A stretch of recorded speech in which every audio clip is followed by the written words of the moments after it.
Obrigada, presidenta. Señor comisario, no fundo deste debate está a Europa que temos e a que queremos ter.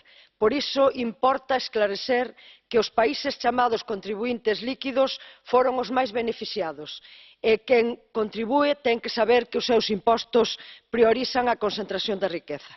Os fondos europeos non conseguiron atinguir o desenvolvemento dos países da súa periferia económica, senón que desmantelaron o seu tecido produtivo en nome da modernización.